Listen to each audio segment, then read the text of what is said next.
আসসালামু আলাইকুম, সবাই কেমন আছেন? আশা করি অনেক অনেক ভালো আছেন। আজকের ওয়েদার মাশাআল্লাহ ইউকেতে দেখুন, একদম রোদ, একটা সুন্দর দিন, আকাশ দেখুন একদম ক্লিয়ার। তো আমি এতদিন আসলে গার্ডেনে আসি, কিন্তু আপেল কখনো পাই নাই এই বছরে। তো আলহামদুলিল্লাহ আজকে ভাবলাম দুই একটা আপেল, এই যে এখান থেকে পচা ধরছে। এই যে আপেল দেখেন, আসলে কি হয়তো বেশি অতিরিক্ত বৃষ্টি হওয়ার কারণে এই বছর ফসলাদের সাথে সাথে ফলমূলগুলো আসলে তেমন একটা ভালো হয় নাই। তো দুই একটা আপেল এখান থেকে আজকে নিব। এই যে এই পাশে তো কোনো আপেল হয়ই নাই, বরং এই যে এখানে সবগুলো আপেলের মধ্যে দেখুন, সবগুলো আপেলের একই অবস্থা, পোকা।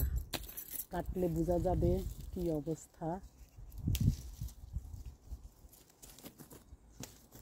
নিজের গাছের জিনিস আসলে পাড়তে আলাদা একটা ভালো লাগা, আলাদা একটা কাজ করা, মনের মধ্যে আলাদা একটা মানে শান্তি ফিল করা, এই আর কি।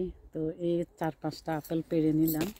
এই পাশে তো দেখতেই পাচ্ছেন আর কোনো আপেল নেই, তবে আমি একটু দেখাচ্ছি আপনাদেরকে। এই যে কয়েকটা আপেল এখানে আছে, এই যে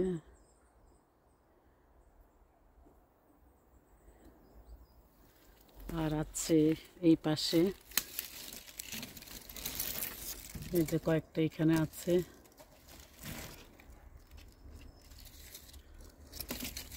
ও একটা পড়ে গেছে, ঝরে গেছে, তেমন একটা হয় নাই, মানে হাতে গোনা কয়েকটা আপেল হয়েছে। আর আপনাদেরকে দেখিয়ে দিচ্ছি, আরেক পাশে হচ্ছে আমার গার্ডেন। তো গার্ডেনে এই যে দেখুন, ছোট ছোট লাউয়ের করা আসছে মাশাআল্লাহ। আর এই পাশে এই যে অনেক করা আসে, কিন্তু আসলে এগুলো পচে যায়। এইখানে দেখতে পাচ্ছেন একটা ব্যাগের ভিতরে আমি ব্যাগ বেঁধে রেখেছি, ইনশাল্লাহ কয়েকদিন পরে আপনাদের সাথে শেয়ার করব এটা কত বড় হয়েছে। যে পরিমাণে লাউ বের হয়, যদি লাউ লাগতো আর কি, তাহলে এতদিনে হয়তো অনেক লাউ হয়ে যেত। আমি এখানে 2-3টা একটু বড় হচ্ছে, মানে ব্যাগের মধ্যে একটু একটু বড় হচ্ছে। এই যে ব্যাগের ভিতরে আপনারা দেখতে পাচ্ছেন, আমি ব্যাগ খুলে আপনাদেরকে দেখাবো আর একটু বড় হোক।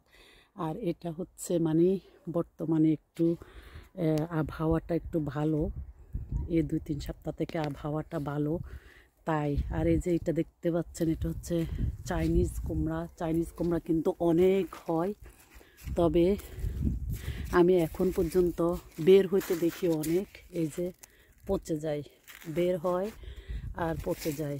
অনেক বের হয়েছে, কিন্তু একটা কুমড়ো এখনো লাগে নাই। এ হলো শিম গাছ, এ হলো পালং শাক, এটা দেশি পালং শাক। আর এই যে 2টা পালং শাক হয়েছে এখানে, এগুলো আগের বিচি পড়ে হয়েছে। বেগুন গাছ, যেগুলো ফ্লোরে মাটিতে লাগানো আর কি, মাটিতে লাগানো বেগুন গাছগুলো তেমন একটা ভালো হয় নাই। আর এটা হচ্ছে বাংলাদেশি পালং শাক, দেখেন এগুলা তুলে এখন ফেলে দিব, এটা হয় নাই, এগুলি মানে সুন্দর না। আর লাল শাক গাছ, এগুলো তো মনে হয় 3 মাসের উপরে হয়েছে, তো এগুলো তুলে ফেলতে হবে। এই যে বেগুন, কালকে যারা জিজ্ঞেস করছেন বেগুন ধরছে কিনা, এখনো ধরে নাই, এই যে মাত্র ফুল ফুটেছে, এই যে ফুল আসছে, বেগুনে ফুল ফুটেছে। এই তারপরে হচ্ছে এই যে টমেটো, মাত্র টমেটো আসছে। আমি গতকালকে এসে পাতা টাতা কেটে দিয়ে গেছি, কারণ গাছ অনেক লম্বা হয়ে গেছে মাশাআল্লাহ। তো পাতাগুলো কেটে দিলাম, পাতা কেটে দিলে গাছের একটু শক্তি বাড়বে, বা ফুলের একটু শক্তি, ফুলগুলা শক্তি পাবে ফল ধরার জন্য। তো are not forgetting my cabbage, মাশাআল্লাহ দেখেন পাতাগুলোকে খেয়ে একদম জাজরা করে ফেলছে। যদি মানে আমি এই পাতাগুলো রাখতে পারতাম, তাহলে দেখেন মাশাআল্লাহ এক একটা পাতা কত বড় হতো, সাইজ পাতার একদম কচু পাতার থেকেও অনেক বড়।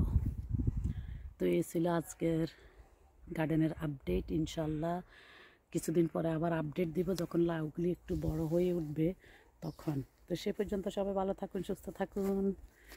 আল্লাহ হাফেজ। আমার চ্যানেলের সঙ্গে থাকুন। যারা ইউটিউব চ্যানেলটি এখনও সাবস্ক্রাইব করেন নাই তারা সাবস্ক্রাইব করে নেবেন। Inaya Sultana's beautiful world Facebook page, Sultana Razia and Inaya Sultana's story log, এ হলো আমার পেজ। তো সবাই ভালো থাকুন। আল্লাহ হাফিজ। আসসালামু আলাইকুম।